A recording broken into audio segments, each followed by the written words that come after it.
Welcome to TheKillFile, your favorite true crime podcast. I'm your host, Brittany Spears. Each week, we will explore the dark corners of true crime, unsolved mysteries, and murder. Join me as we uncover secrets, investigate evidence, and dive into the chilling details of some of the most fascinating cases.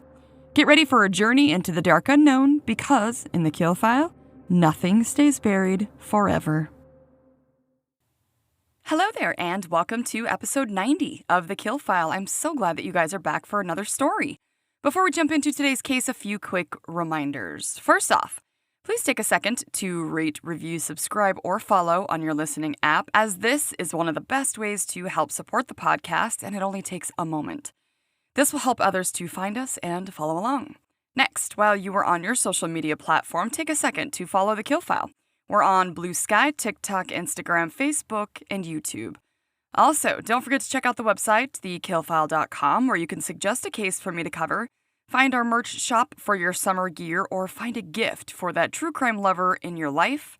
And on the website, you can also share your own true crime stories by filling out the listener files form. Finally, the bonus content from TheKillFile called The Hidden Files will be back soon, but for now, if you want to hear what they will be like, you can find them over on the Patreon app, where you can listen to a few of them that have already dropped. They're going to give you kind of an idea of what the podcast is like. These are episodes on things surrounding true crime, but they are a little different than our normal Monday episodes. Things like natural disasters, gangsters, and plane crashes, just to name a few. Head on over to Patreon and check those out, and stay tuned for when they will finally come back to Spotify and when the newest episodes will be uploaded. Okay, that's it for business. Let's talk about today's case. Today, we are going to be covering part 1 of another 2-part case because this case had so much information, it had to be cut into 2 chunks again.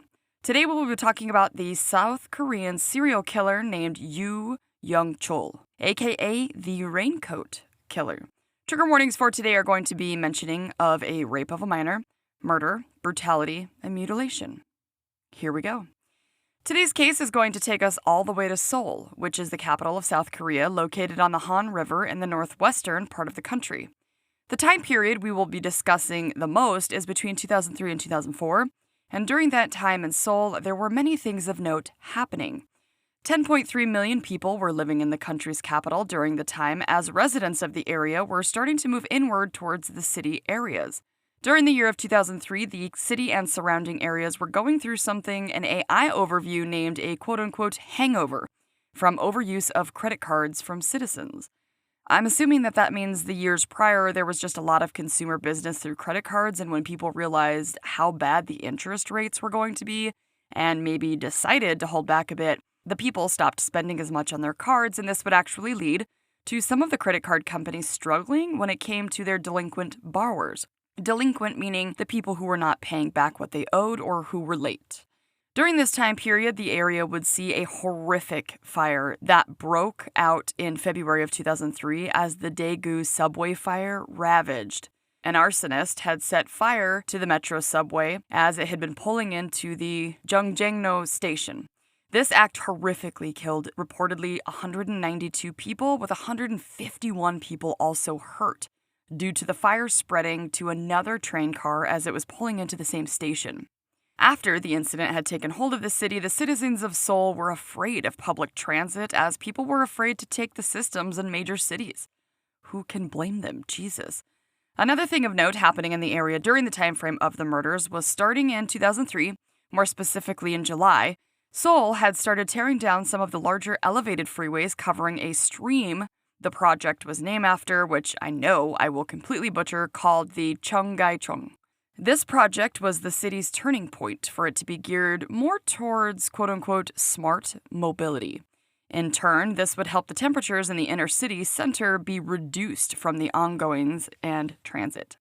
This brings us to September 24th, 2003, when an elderly couple at home, a 72-year-old Mr. Lee and his 68-year-old wife, were at their house when a surprise attack occurred. As the killer sat there watching the home for more than 10 minutes, making sure that there were not people coming and going from the house, he also noticed there was an alleyway next to the home where he could quickly escape if needed to get to the main road. Right next to the home, there sat a small garden, and the only people who seemed to be occupying the house at the time that the killer watched for nearly 10 minutes were the unsuspecting husband and wife. The killer then, as he had been wearing gloves, came through the front door of the home after having climbed a wall to access the property, as it was surrounded by a courtyard of sorts, carrying his go-to weapon, which would turn out to be a homemade hammer, as well as a knife he had with what was said to be a 6-inch blade on it. As the killer entered the home of the elderly couple, he made his way to the second floor of the home to find it empty. As he walked downstairs, he came to what was the master bedroom, and inside found Mr. Lee, attacking him by stabbing him in his throat. Miss Lee, seeing this happening to her husband, shrieked in terror. The killer insisted to Miss Lee that everything was going to be fine, and as the elderly woman reached over to her husband to try to control his bleeding, the killer raised the hammer and brought it down over and over again upon the couple's heads, essentially crushing their skulls with the homemade weapon. After the killer ensured both victims were deceased, he left the house through the front door, having locked the bedroom door behind him. The killer had taken a towel from the couple's home with him and tried to clean himself up with the blood on him as he realized that he had accidentally left his knife in the home. Having to backtrack, the killer kicked in the door and found his knife, but that's not all he found. He also realized he left behind a shoe print. As he was able to partially remove it, he decided to help himself confuse the authorities, or in the least maybe throw them off the trail, by making it seem as though the couple had been robbed. However, he didn't remove any valuables from the house. According to CrimeLibrary.com, in an article written by James Card, the killer went to the subway station located in Apgujeongdong, which is a ward of the Gangnam district, in Seoul, and in the restroom cleaned the blood off himself and washed up. So, who is the man capable of murdering the elderly couple with such brutality and atrocious acts such as blunt force trauma to their heads? Who is the man who didn't seem to have a motive other than the pure thrill of things so nightmarish? The man is Yoo-Young-chul, aka the Raincoat Killer, the first serial killer in the area, and one that many people, including the authorities who worked the case, will never forget. One of the resources that I used for this case was a 3-part docuseries called The Raincoat Killer, where interviews were conducted with the different people who worked on this case in different districts of Seoul.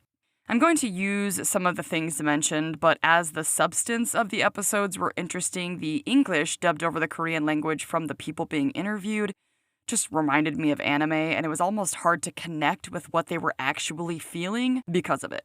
Except for when it came to one, a woman named Detective Kim Hee-suk, a forensic officer for the Seoul Metro Police Agency who spoke about the crime scenes from Young-chul that she worked with tears in her eyes. She couldn't express enough just how different this case was and still is compared to various other cases that she has worked, describing the air about the crime scenes as different and chilling and unlike any other. In fact, she described it as being, quote, ominous air, as a chill would run up her spine, and also commented on the fact that others also asked why this one was so different for them as well. So let's go back a bit and learn a little about our serial killer, Yoo-Young-chul. Young-chul was born on April 18, 1970, in Gocheongung, which is a village in South Korea, to a mother and father, and was said to have also had 2 older brothers as well as a sister. Young-chul's mother was said to have actually considered killing her son when he was born due to the hardships the family was facing at the time, which is so fucking sad and sick. Like, what? Thankfully, she didn't, but I guess after he turned out to be a serial killer, yikes. Also, his parents would go on to divorce when Young-chul was around 7 years old. His father would remarry to his stepmother. It was reported that neither of his parents really wanted him, so for many years, Young-chul was actually raised by his grandmother, but eventually went to live with his father and stepmother, who was said to be a violent woman. Young-chul's father, according to one source, was a Vietnam veteran who would struggle after returning home from war. Not only did he have a hard time holding down a regular job and keeping a steady income, but he was also said to be an alcoholic with a gambling problem. So one source would say that when the father was drunk, he was abusive towards his children as an angry drunk. It didn't really specify, though, if this was in fact physical, sexual, verbal, or whatever, but I think we can only imagine how it could have been for the children. I think we now know that the Vietnam War, along with many others, royally fucked soldiers up, and that there was not enough help or even emphasis put, especially back then, on mental health or therapy for soldiers returning home. When Young-chul entered school, he was said to be a good student. He worked on his schoolwork well and was known to follow the rules. While Young-chul was in middle school, his father was killed in an accident where he was hit by a drunk driver. One source would say that this is when Young-chul was seen as coming out of his shell and coming into his own, most likely because his father was gone and the abuse coming from him was now over. Young-chul was said to be bullied in middle school, with one incident revolving around the lack of food that he was sent to school with because his family was poor. If I remember correctly, it was said that he was sent one day with some rice and bean paste, and the other kids were making fun of him, saying that he brought shit to school. Young-chul would later describe some of the houses that he lived near as he was growing up, and how much he wished that he could live in a place like that. Due to his insecurities and being bullied by children about his lack of wealth, he would say that this is where his hatred of the wealthy came into play later in his life, believing that people with more wealth were to blame for his life being the way that it was, aka miserable. When he made it to what we would call high school, he was a talented artist and was good in track and gymnastics. Young-chul was also said to be happy singing in a group that was called the Singal Tree and had dreams of becoming an artist or a painter. However, when he applied to get into art school called Anyang Arts High School, he was turned down. One source would also state that Young-chul was colorblind, which confused me if he was an artist. I mean, not that colorblind people can't be artists, but what would that look like, his art? Or maybe he was just the kind of colorblind where shades of colors are similar. I don't know why my brain always hears colorblind and just assumes that it's black and white. I'm just dumb. Moving on.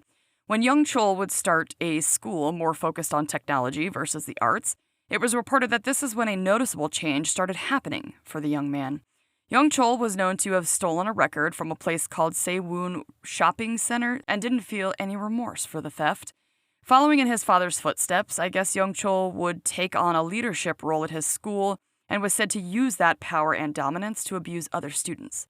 Again, not sure if that was sexual, physical, or verbal, but regardless, it's not great. We usually practice the things that we're raised with as children, and I feel like for those of us who grew up with shitty parents or in shitty households, we work our entire lives trying to break that cycle and break out of that as our normal and learn a new way to live, right?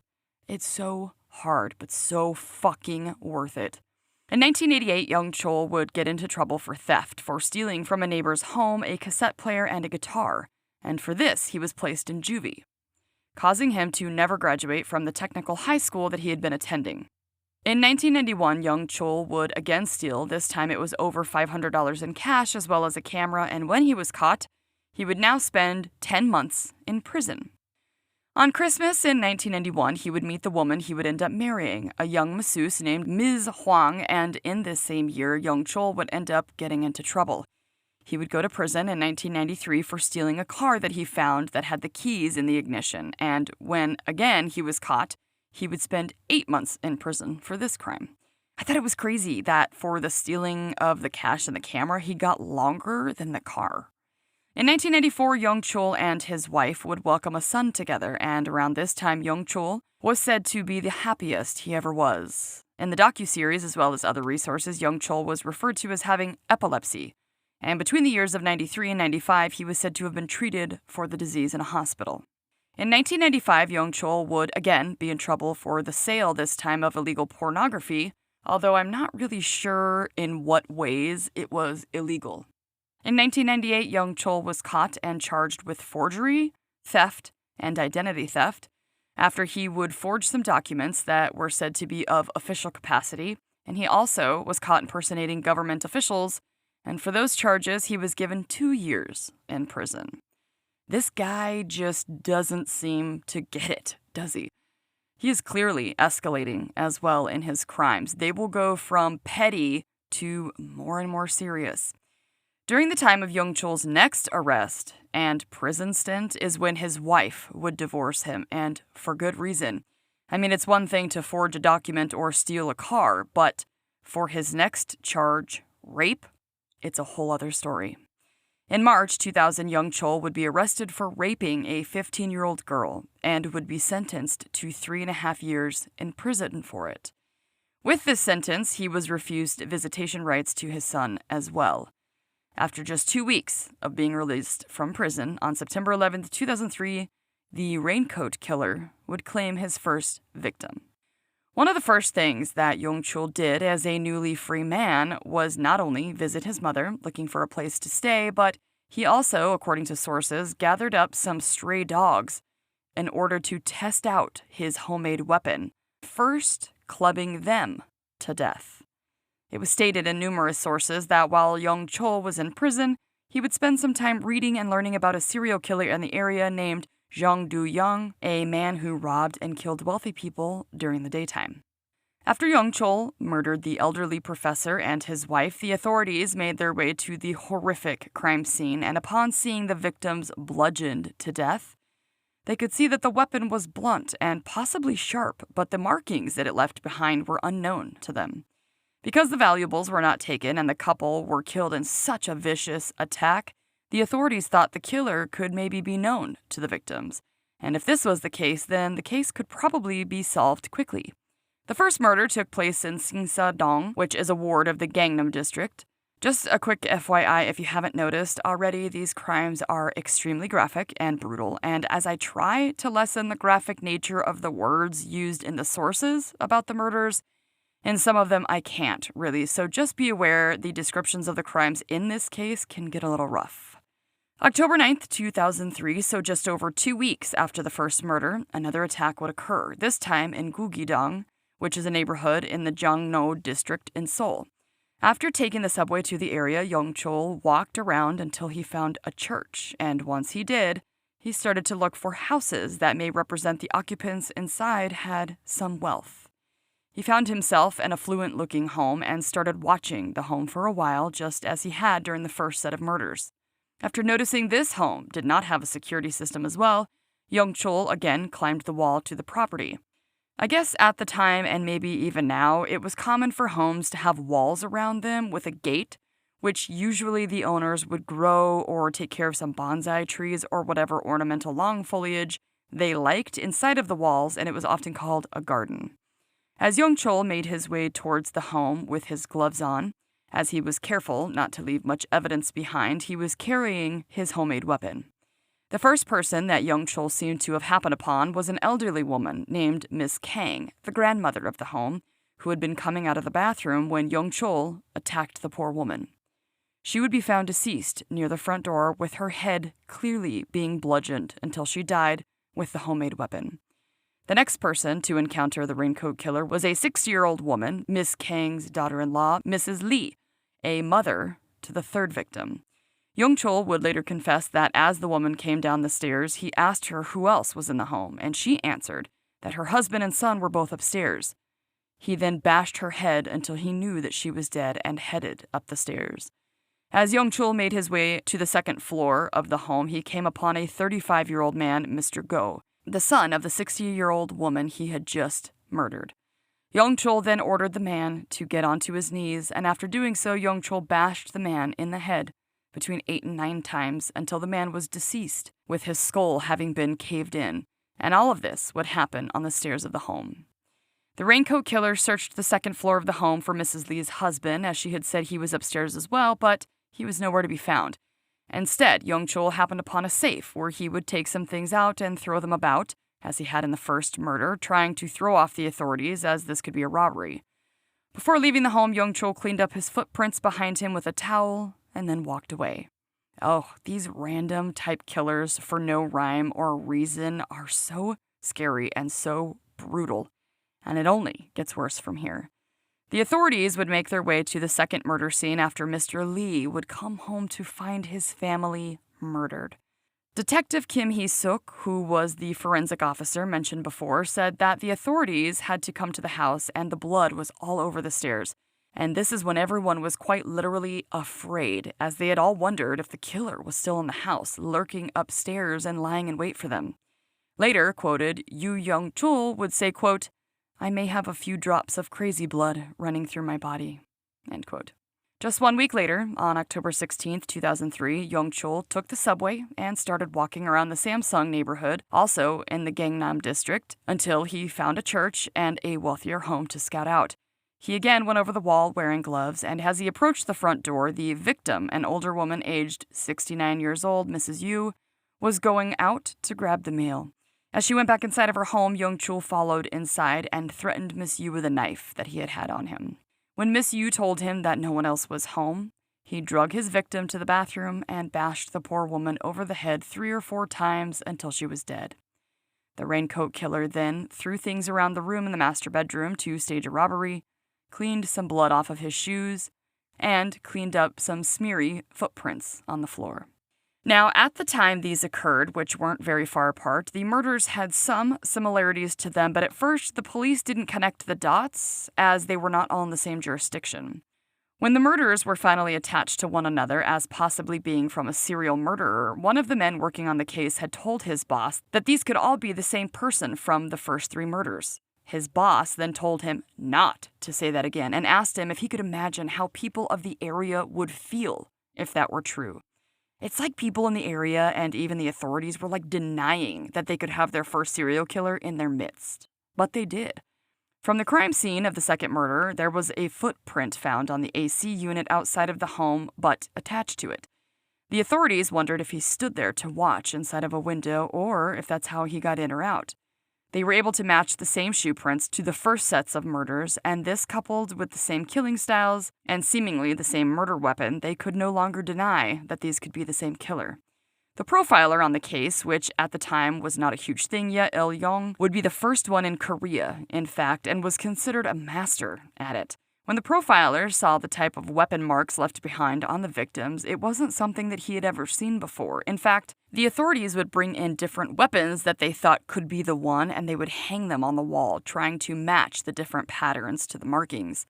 While the profiler was doing his job and digging into the murders, one of the things he looked at were statistics on different weapons hitting different places on the body and what that meant. For example, these victims were hit mostly in their heads. What did that mean? Did that mean the killer was angry? Did it mean he was extremely violent? Why didn't he take money or valuables? This led the authorities to checking out some local hospitals for mental health that treated different disorders like schizophrenia, and asking if there was anyone there that could have violent tendencies. However, this would be a dead end, as the hospital didn't have anyone like that at the time. The profiler on the docuseries would say that when you do what he does, or the authorities do, that you have to be able to, or at least try to, leave your feelings out of the situation and out of the cases.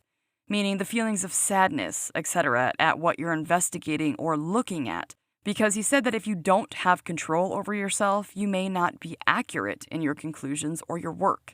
Which is one of the things I wonder all the time. Anytime that I have to look at crime scene photos, I always think that it's going to be fine and it's not going to really faze me, but holy shit.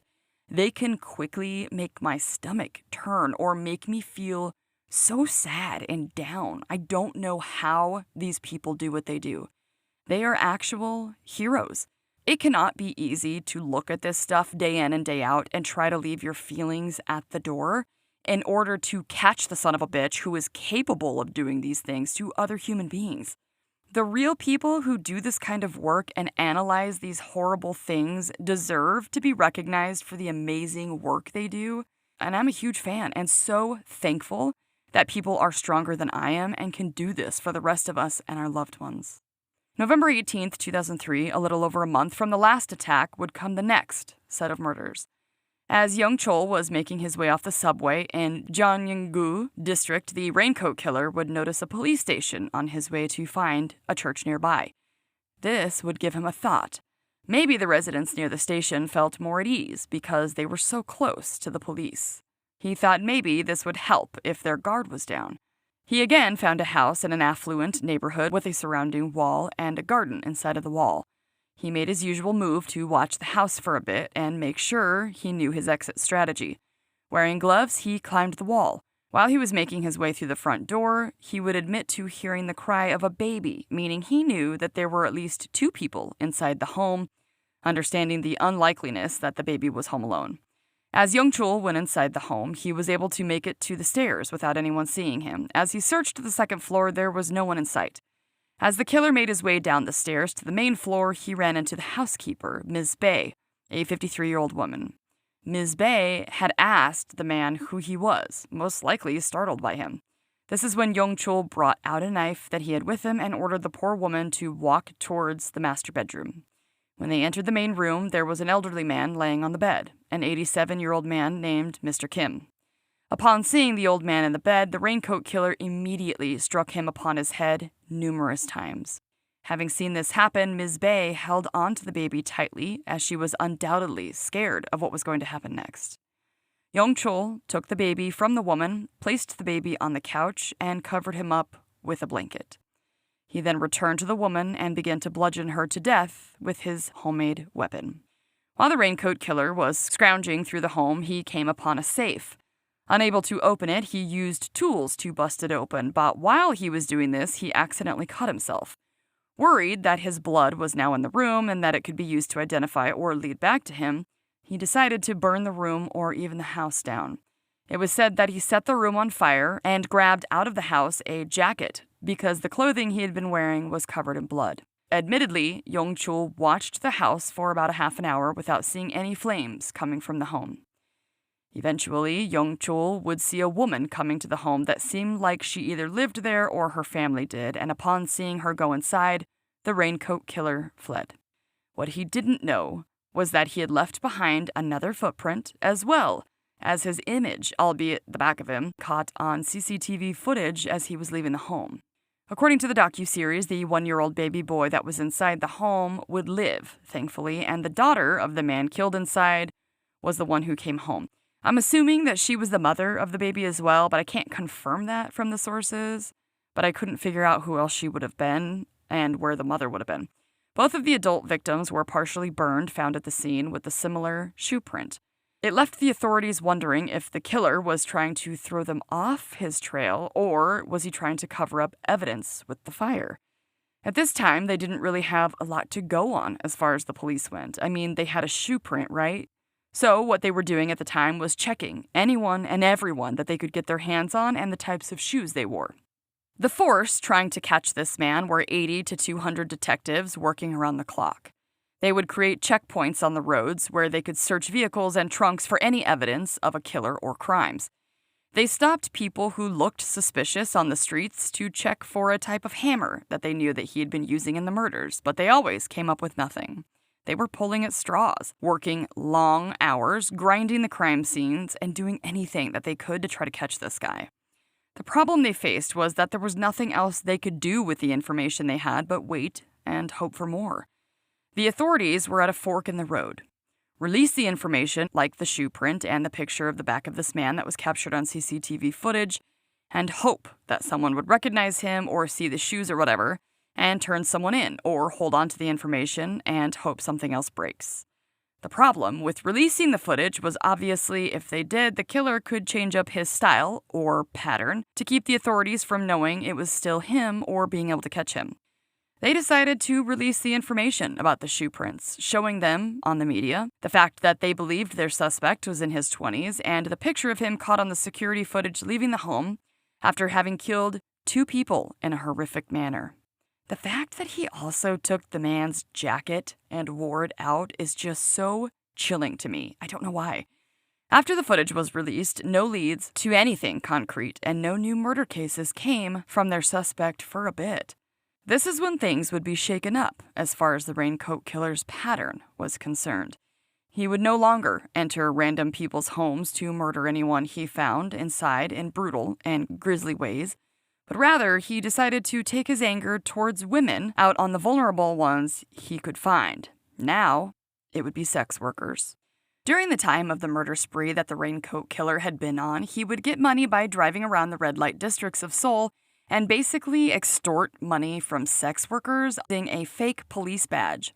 See, at this time, it was a known fact that the authorities in this area were extremely corrupt and could be easily bribed to look the other way, especially when it came to brothels and the like. Although there was an effort to quash the problem, it wasn't going anywhere yet, and the red light districts almost flourished around this time. In fact, there was said to be calling cards for these various services all over the city. I remember when I was 19 years old, I went to Vegas with my family, and my little brothers were with us, which I'm quite older than them. and people were trying to stuff those little pictures of sex workers in my little brother's hands, and I was so fucking pissed. I am all for sex work being legal, but you know what should be illegal? Those little calling card things that expose anyone and everyone to sexual imagery without it being their choice. I guess Seoul was the same at this time, with the calling cards being plastered all over the city.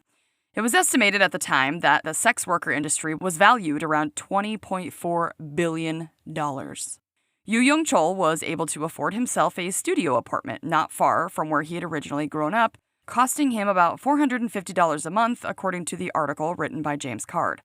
Later on, after the Raincoat Killer would speak about his crimes, he would be analyzed by a psychologist who would later say in an article in the Chosun, quote, "Yoo is not mentally ill, but he shows typical signs of an antisocial disorder in which individuals establish their own unique belief system on distrust in social and moral norms." End quote. According to an article in the Korea Herald, the word psychopathy was not a term that was widely known until the case of the Raincoat Killer was brought to the awareness of the public. Young-chul's apartment was said to be less than 100 feet from a police station and not far from a 24-hour convenience store as well. The people who worked there thought that Young-chul seemed like a pleasant or nice man. The inside of Young-chul's apartment was said to be in pristine condition, as the killer liked to keep his home clean at all times, and didn't seem to own a lot of unnecessary items either. Inside of his apartment was said to be a scrapbook of sorts that Young-chul had cut some different things out, like toys that he wanted to buy his son, as well as some weapons, like guns, that I guess he wanted. I had wondered if he was allowed to see his son after he got out of prison for the rape charge or not. I didn't see anything on it, but Jesus, can you imagine finding out that it was this man that was your estranged father that you didn't see for a while? I think at that point I would change my name or something. That poor kid. One thing of note before we get to the next newer area of the Raincoat Killer's murders. I guess at one point, as Young-chul had been calling the phone sex women that were on some of those calling cards, he had gotten himself a girlfriend. And apparently at one point he actually proposed to her, but thankfully she turned him down. I guess after she found out about his criminal past and his mental health issues, she said fuck no, and it caused shock to Young-chul. Little did that woman know that at that time she just dodged a fucking bullet by not marrying a deranged serial killer. Can you imagine finding that out after? So after she turned him down is when he was said to have set his sights on sex workers as his anger towards women heightened, and now, with his girlfriend rejecting his proposal, he had a new target in mind for his murderous ways. And that, my friends, is where we will stop for the first part of the two-part case of the Raincoat Killer, aka Yoo-Young-chul. What a fucking case so far, right? Like, I just had so many questions as I was learning about this case. I couldn't stop wondering why in the world was this man wanting to kill people so badly. Like, what the fuck makes a person plan things like this so well? And how does someone stay so angry at the world, or specifically a set of people, that you plan to murder whole families or whoever the fuck you find when you enter a home that you know nothing about? That's fucking nuts. And he doesn't even steal anything. So if there's no sexual component or monetary gain, then you're just flat out brutally murdering people up close and personal for just the pure satisfaction of the act. How chilling is that? How do people become like that? How do you become a parent and still want to hurt people so badly? I just, for the life of me, will never understand it, yet I am so fucking intrigued by it, right? Like, what is that feeling or that high that they get from doing these disgusting, horrific acts that we see? Does anybody else wonder that? Is that weird? Whatever. I wonder that because obviously it gives them something or they wouldn't keep doing it, right? Also, I am so fucking thankful that I am not fucked up enough to ever want to do these types of things to another human being, and let me tell you, in this case specifically, it actually gets worse, if you can imagine. And next week, you will find out just how much worse. Come on back next Monday for the second part of the Raincoat Killer case, right here on the Kill File, where nothing stays buried forever. Stay safe, you guys. Bye. All right, guys, that's going to do it for today. A few quick reminders before you go. Please don't forget to subscribe, rate, and review on your platform. It will help the podcast grow and other true crime lovers to find us. Also, check out the website, TheKillFile.com, where you can suggest a case, find our merch shop, and submit a listener file. Follow The Kill File on your favorite social media platforms. We're on Facebook, Instagram, Blue Sky, and TikTok. Of course, you can always subscribe on YouTube as well. Find all of the links for the socials on the website. Come back on Mondays wherever you get your podcast fix when we will cover another case on The Kill File where nothing stays buried forever. Stay safe, you guys. Bye.